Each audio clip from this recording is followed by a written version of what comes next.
Age related जो question है उसको कथन से समीकरण में कैसे कन्वर्ट करते हैं इसके बारे में थोड़ा सा सीख लेते हैं, ठीक है। जैसे सामने में आपके लिखा हुआ है कि पिता की आयु पुत्र की आयु से 3 गुना है, ठीक है। पहले ये लाइन समझिए, पिता की आयु पुत्र की आयु से 3 गुना है। कंपेयर किससे हो रहा है? पुत्र की आयु से। जिससे तुलना होता है उसको ध्यान रखेगा, किससे तुलना हो रहा है अभी। आज हम शुरू कर रहे हैं चैप्टर 2 जिसका नाम है दो चरों का रैखिक समीकरण, ठीक है। English medium, linear equation in two variables. अब देखिए इसमें बेसिक चीजें हमको पहले पढ़ना होगा। बेसिक्स के बाद हम क्या करेंगे, इसके आगे के जितने भी टॉपिक्स होंगे जैसे कथन पढ़ के, स्टेटमेंट पढ़ के इक्वेशन बनाना, कथन से समीकरण बनाना, इसके अलावा प्रतिस्थापन विधि, विलोपन विधि, युगपत समीकरण को कैसे सॉल्व करना है, ये सारी बातें आगे जाके हम डिस्कस करेंगे। सबसे पहले हम इसके बेसिक्स के बारे में जानते हैं कि इस चैप्टर में क्या चीज है जो हमें पहले समझना होगा। सबसे पहले आपके सामने लिखा हुआ दो चर। दो चर मतलब टू वेरिएबल। इंग्लिश मीडियम का मतलब क्या है? Two variable. तो इस इक्वेशन में कितने वेरिएबल होंगे? टू वेरिएबल्स होंगे। रैखिक समीकरण या फिर लीनियर इक्वेशन, उसका मतलब क्या होता है? यहाँ पे लिखा है मैंने, व्हाट इज लीनियर इक्वेशन या रैखिक समीकरण क्या है। तो सबसे पहले ये समझिए, रैखिक समीकरण का मतलब है एक ऐसा समीकरण जिसमें वेरिएबल या चर राशि का अधिकतम घात कितना होगा? एक होगा। एक से ज्यादा इसका घात नहीं होगा। स्टैंडर्ड फॉर्म में आप देख सकते हैं, यहाँ पे लिखा हुआ है A X plus B Y plus C equals to 0। यहाँ पे जो भी वेरिएबल है, चाहे वेरिएबल ये है चाहे वेरिएबल ये है, दोनों का पावर मैक्सिमम कितना है? 1 है। तो ये क्या कहलाएगा? स्टैंडर्ड फॉर्म कहलाएगा किसी लीनियर इक्वेशन का। अब इस इक्वेशन में आप देखिए, यहाँ पे ए बी और सी ये तीनों क्या है? कांस्टेंट है, स्थिरांक है। कोई ना कोई एक नंबर होंगे ए बी और सी। बट एक्स और वाई क्या हो सकते हैं? एक्स और वाई, एक्स एंड वाई क्या होगा? ये होगा वेरिएबल, ठीक है। ये होगा क्या? चर राशि। हिंदी मीडियम वाले क्या बोलते हैं? चर राशि होगा। तो यहां तक समझ में आ गया होगा आपको इस इक्वेशन में कौन सा चीज क्या है, ये चीज समझ में आ गया। अब बात करते हैं कि भाई अगर वेरिएबल एक्स और वाई दोनों हैं तो क्या हर इक्वेशन जिसमें एक्स और वाई आएगा और दोनों का पावर एक होगा तो क्या वो लीनियर इक्वेशन होगा? इसके बारे में भी डिस्कस करते हैं। अब देखिए यहां टॉपिक लिखा है मैंने, not a linear equation. Not a linear equation if, रैखिक समीकरण नहीं होगा यदि। पहला कंडीशन क्या है? अगर x का पावर 2 हो गया। x का पावर 2 हो गया, मैंने पहले ही कहा है कि लीनियर इक्वेशन में किसी भी वेरिएबल का पावर मैक्स टू मैक्स कितना होगा? 1 होगा। यहाँ पावर कितना है? 2।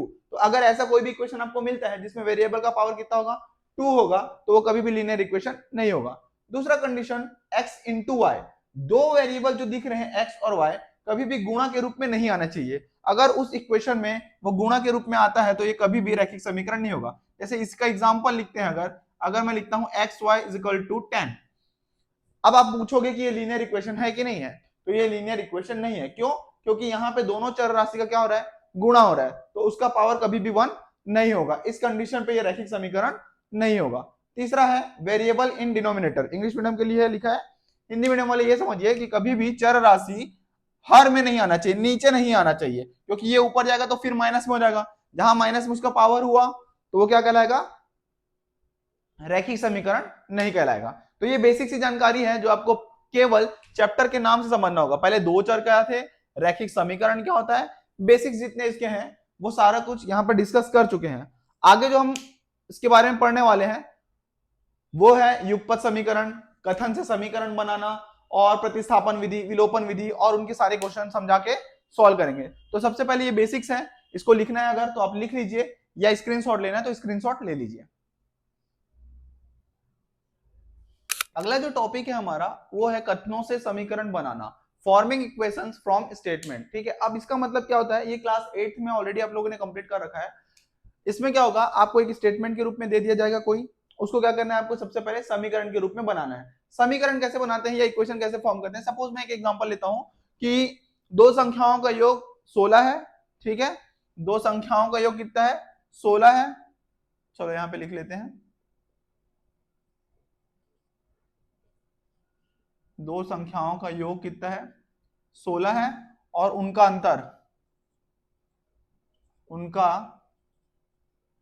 अंतर 10 है, ठीक है।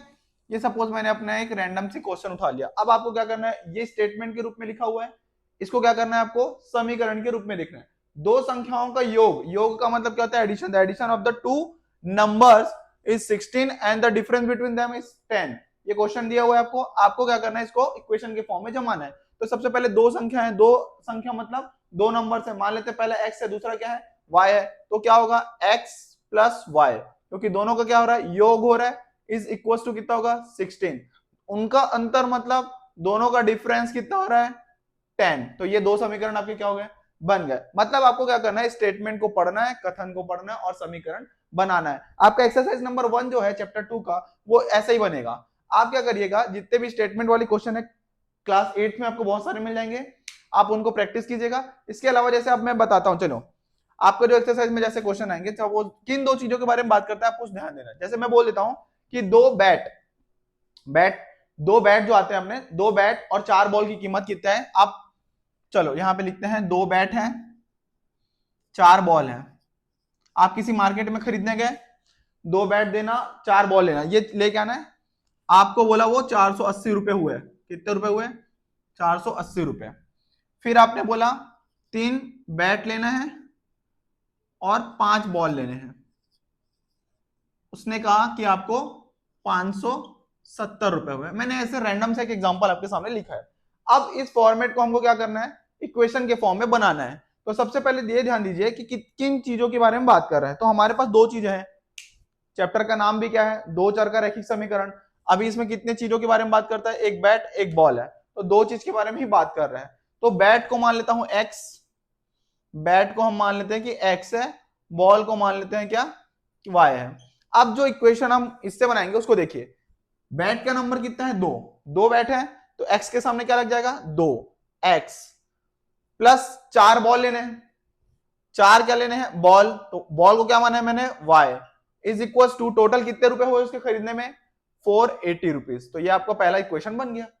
आपको बस ये ध्यान देना है मेरे खरीदना क्या है, ये दुकान गए 2 बैट खरीदना है 4 बॉल खरीदना है, ओवरऑल आपको जोड़ के ही बताएगा कि 480 रुपए। तो दोनों को जोड़ा हूं, यहाँ पे देखो एडिशन किया हूं, दोनों को जोड़ने पे कितना रुपए हुआ इतना। अब इसका आप बना के देख सकते हैं, 3 बैट लेना है 5 बॉल लेना है, 3 बैट है तो 3x, 5 बॉल है तो 5y इज इक्वल टू कितना हो गया 570।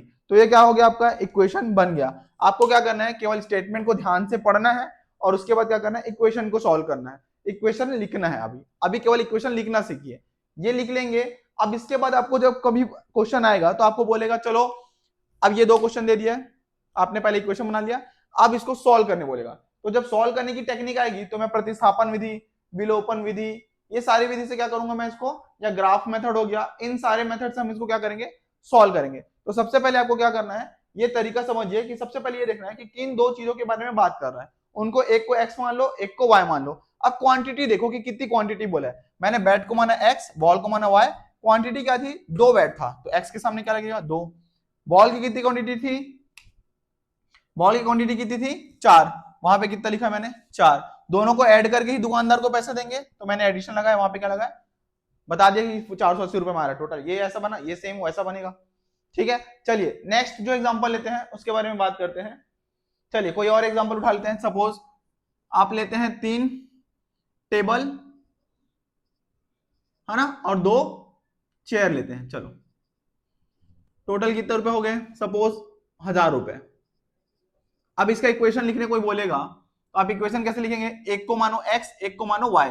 सपोज टेबल को मैं मान लेता हूं x तो कितना हो जाएगा 3x, चेयर को मान लेता हूं y तो कितना हो जाएगा 2y इज इक्वल टू कितना बनेगा 1000। ये आपका क्या बन गया इक्वेशन बन गया। तो ऐसे सारे इक्वेशन आपको क्या करेंगे भाई, पहले तो बनाना पड़ेगा स्टेटमेंट पढ़ के, जब आप इक्वेशन बनाना सीख जाएंगे फिर हम जाएंगे इसको सॉल्व करने के लिए। तो सबसे पहले आप जो ये दिख रहा है सामने इसको एक बार लिख लीजिए, स्क्रीनशॉट ले लीजिए, और भी आप डिस्कस करते हैं इसके बारे में, पहले इसको आप लिख लीजिएगा।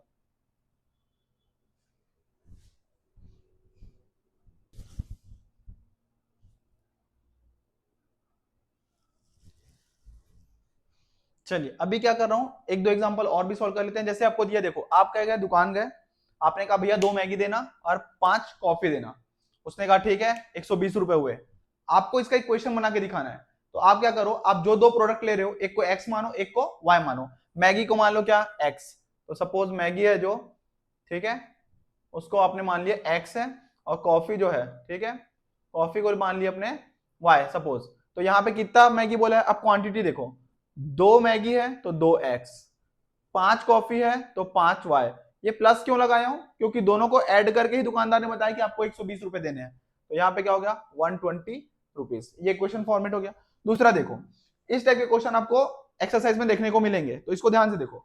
दो संख्याओं का योग 14 है, मतलब द एडिशन ऑफ या the sum of two numbers is 14। तो मान लेते हैं पहला नंबर क्या है x है, दूसरा नंबर क्या है y है।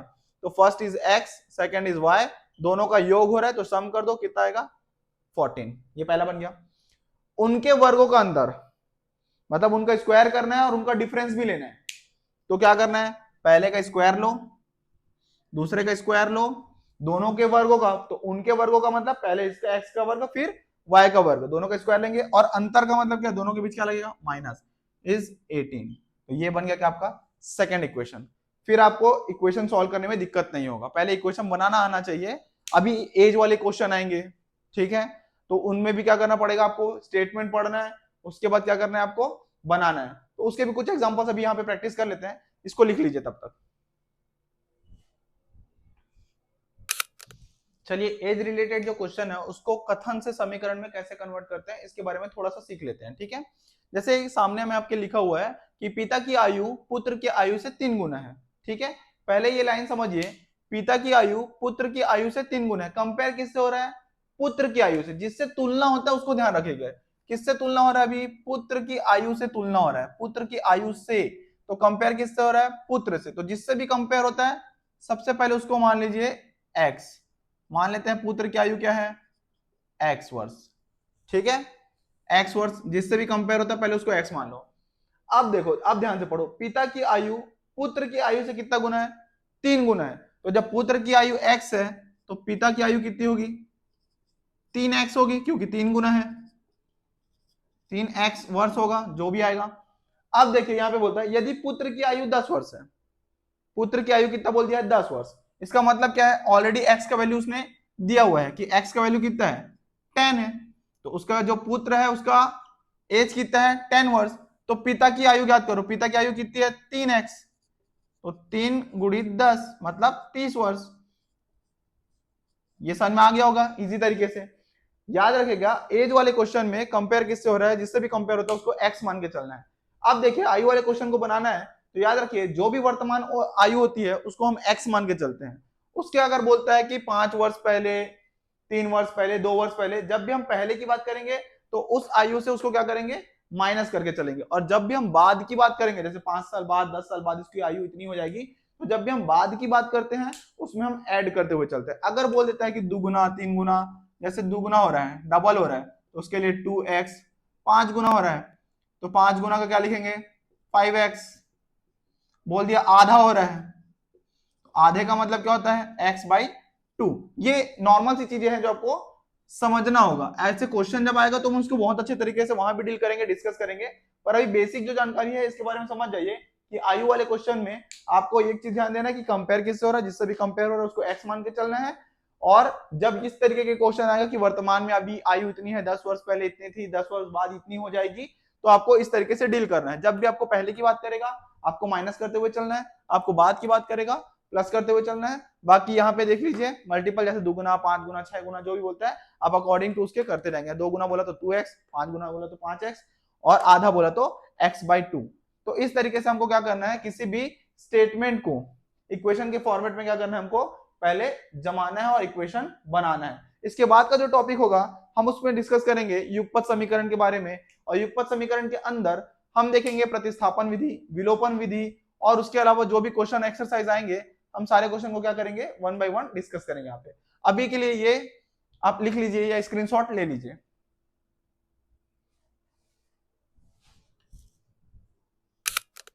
नेक्स्ट जो टॉपिक है आपका उसका नाम है युगपत समीकरण, साइमल्टेनियस इक्वेशन, ठीक है। इसमें सबसे पहले समझिए कि युगपत समीकरण या साइमल्टेनियस इक्वेशन क्या होता है। जब हम 2 या 2 से अधिक इक्वेशन को एक साथ क्या करते हैं, सॉल्व करते हैं, और उसका कोई कॉमन आंसर आता है, कॉमन सॉल्यूशन होता है, तो उसको हम क्या बोलते हैं, युगपत समीकरण बोलते हैं। ऐसा इक्वेशन, 2 या 2 से अधिक इक्वेशन जिनको सॉल्व करने पे हमको एक कॉमन क्या मिले, आंसर मिले, तो वो क्या कहलाता है, साइमल्टेनियस इक्वेशन कहलाता है। जैसे कि आपके सामने एक एग्जांपल मैंने लिखा हुआ है कि 2 पेन और 1 पेंसिल की कीमत कितनी है, 15 रुपए है। 3 पेन और 2 पेंसिल की कीमत कितनी है, 25 रुपए है। तो हमको फाइंड आउट करना है 1 पेन और 2 पेंसिल की कीमत बतानी है। अब देखो इसको अभी हम सॉल्व नहीं करेंगे, इसको सॉल्व करने के क्या है, अलग अलग तरीके हैं, जैसे प्रतिस्थापन विधि, विलोपन विधि या ग्राफ मेथड, आप किसी भी चीज को सॉल्व कर सकते हैं। सबसे पहले आप दोनों को पढ़ के आपको क्या करना पड़ेगा, इक्वेशन बनाना पड़ेगा। इससे पहले टॉपिक में हमने कवर किया है इक्वेशन कैसे बनाते हैं। तो हमको किन दो चीजों के बारे में बात किया है, पेन और पेंसिल। यहाँ पर पेन और पेंसिल ही दिख रहे हैं, तो मैं सपोज मान लेता हूं कि पेन की एक्स है और पेंसिल को मैंने मान लिया क्या, वाई है। अब अकॉर्डिंग टू स्टेटमेंट हमको पहले क्या करना पड़ेगा, एक समीकरण बनाना पड़ेगा। दो पेन है एक पेंसिल है, तो 2x प्लस वाई, क्योंकि y तो एक ला होता है ना, एक पेंसिल है, इसके सामने 1 लिखने की जरूरत नहीं है, तो ये क्या बनेगा, इक्वल्स टू 15। ये पहला इक्वेशन बन जाएगा। सेकंड क्या बनेगा, 3 पेन मतलब 3x प्लस 2 पेंसिल, यहाँ पे 2y इज इक्वल्स टू कितना हो गया, 25। ये इक्वेशन नंबर फर्स्ट हो जाएगा, ये इक्वेशन नंबर क्या हो जाएगा, सेकंड हो जाएगा। अब इसको सॉल्व करने के हमारे पास तरीके हैं, जैसे प्रतिस्थापन लगाओ, विलोपन लगाओ, या फिर ग्राफ मेथड से इसको बना सकते हैं। इसको बनाने पे हमको क्या होगा, x और y का वैल्यू मिलेगा, x और y का वैल्यू मिलेगा, और उस x और y का वैल्यू को कहां रखेंगे, यहाँ पे, क्योंकि हमको फाइंड आउट करना है एक पेन और दो पेंसिल। तो हमको जो फाइंड आउट करना है ना फाइनल वाला, वो क्या है, एक पेन है मतलब x और दो पेंसिल है प्लस 2y, इसका वैल्यू हमको क्या करना है, निकालना है। तो इनको जब सॉल्व करेंगे हम, तो हमको यहां से मिलेगा x और y, उस x और y की वैल्यू को कहां रखेंगे, यहां। फिर जो सॉल्व करके आएगा वो पता चलेगा कि कितने रुपए का आएगा, वो आपका फाइनल आंसर होगा। तो अभी के लिए ये समझिए कि युगपत समीकरण होता क्या है। तो युगपत समीकरण का मतलब क्या है, जब दो या दो से अधिक इक्वेशन को एक साथ सॉल्व करते हैं और उसका कोई कॉमन क्या होता है, सॉल्यूशन प्राप्त होता है, तो उसको क्या बोलते हैं, युगपत समीकरण। ये मैंने अपने मन से यहाँ लिखा हुआ है, आपके बुक में नहीं दिया हुआ है, समझाने के लिए लिखा हुआ है कि आपको पहले स्टेटमेंट है, उसको क्या करना है, आपको समीकरण के रूप में बनाना है, इक्वेशन के फॉर्म में। फिर इस इक्वेशन को सॉल्व करने के लिए हम किसका यूज करेंगे, युगपत समीकरण के अलग अलग विधियों का, प्रतिस्थापन, विलोपन एंड ग्राफ मेथड का। उससे हम इसको क्या करेंगे, सॉल्व कर पाएंगे, एक कॉमन सॉल्यूशन मिलेगा।